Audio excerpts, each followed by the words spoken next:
നമ്മളെ ദുനിയാവും ആഖിറും രക്ഷപ്പെടാനാണ് ഉമ്മമാരെ നമുക്ക് ചില നിയമങ്ങളിൽ നമ്മളെ പരിമിതപ്പെടുത്തിയത്. ഇവിടെ ആർത്താടി ഉല്ലസിക്കാനുള്ള ലോകമല്ല, പരിധിയിലും പരിമിതിക്കും ഉള്ളിൽ നിന്നുകൊണ്ട് ഇബാദത്ത് ചെയ്ത് ജീവിക്കാനുള്ള ലോകമാണ്. ഉല്ലസിക്കാനും ആസ്വദിക്കാനും ഒരു ലോകം വേറെ വരാനുണ്ട്, അത് സ്വർഗലോകമാണ്. ആ സ്വർഗലോകത്തിന് വേണ്ടി ഇവിടെ ക്ഷമയോടെ ജീവിക്കേണ്ടതാണ്, സൂക്ഷ്മതയോടെ കഴിയേണ്ടതാണ്.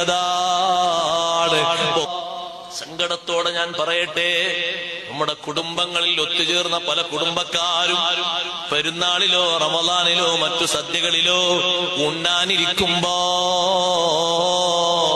ഒപ്പം ഇരുന്ന് കാണാനും ഭക്ഷിക്കാനും പറ്റാത്തൊരു നിയമം പറഞ്ഞ ഒരു പെണ്ണിനെ അപ്പുറത്തും ഇപ്പുറത്തും ഇരുത്തിയിട്ട് ഭക്ഷണം വാരിക്കോരി കൊടുക്കുന്നത് മുസ്ലിങ്ങളെ നമുക്ക് പറ്റൂല. നമുക്കങ്ങനത്തെ ഒരു ചാൻസ് അനുവദിക്കപ്പെട്ടിട്ടില്ല. എന്തിനാന്നറിയോ?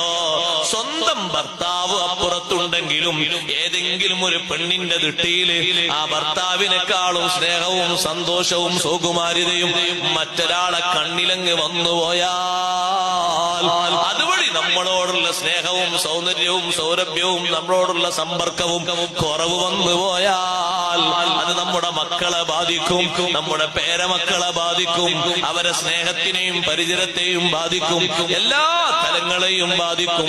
അതിനാണ് പഴുതടച്ച് വിശുദ്ധ ഇസ്ലാം കാണാൻ പറ്റാത്തവരെ മാറ്റി നിർത്തിയത്.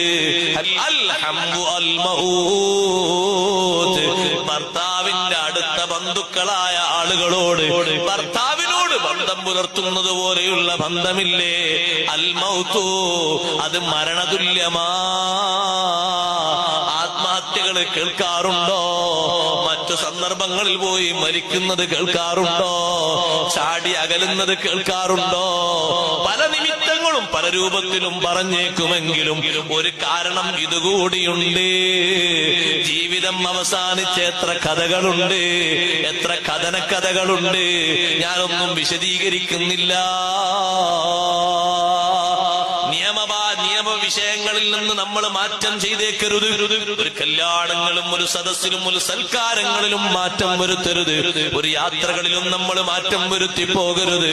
വളരെ കർശനമായ രീതിയിൽ വിശുദ്ധ ഇസ്ലാം പഠിപ്പിച്ച നിയമങ്ങൾ ഉമ്മമാരെ നമ്മുടെ ഇസ്സത്ത് കാത്തു സൂക്ഷിക്കാനാ, നമ്മുടെ അഭിമാനവും അന്തസ്സും ദുനിയാവിലുള്ളതുപോലെ ആഖിറത്തിലും പരിരക്ഷിക്കാനാ.